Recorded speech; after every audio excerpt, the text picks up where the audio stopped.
સુરતમાં ડાયમંડથી bullet train સ્ટેશનના પ્લેટફોર્મનું કામ પૂર્ણ થયું। સુરત બિલીમોરાના બદલે વાપી સુધી દોડાવવાની તૈયારી। ઓગસ્ટ 2027માં ટ્રાયલ રન પહેલા 2 હાઈટેક ટ્રેન સેટ આવશે ગુજરાતમાં। સુરતથી વાપી વચ્ચે 100 કિલોમીટરનો આખો elevated corridor non stop trial માટે સંપૂર્ણ રીતે સજ્જ થઈ ગયો છે।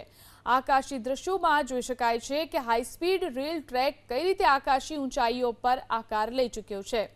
સંભવિત રીતે 15મી ઓગસ્ટ 2027ના રોજ દેશના સ્વતંત્રતા દિવસે સુરતથી વાપી વચ્ચે દેશનો પ્રથમ high speed bullet train trial run યોજાઈ શકે છે। આ ટ્રાયલ રનને સફળ બનાવવા માટે આગામી વર્ષના મધ્યભાગ સુધીમાં જાપાનથી બુલેટ ટ્રેનના 2 અદ્ભુત અને હાઈટેક ટ્રેન સેટ સીધા સુરત લાવવામાં આવશે।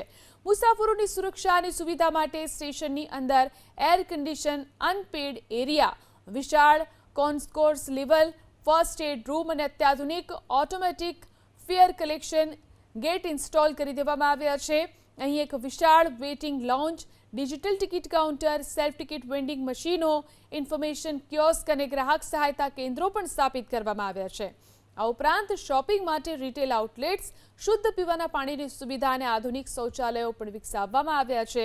ખાસ કરી મહિલાઓ અને બાળકો માટે નર્સરી અને બેબી ફીડિંગના રૂમની પણ ખાસ વ્યવસ્થા કરાઈ છે, જેથી પ્રવાસ દરમિયાન કોઈ તકલીફ ન પડે।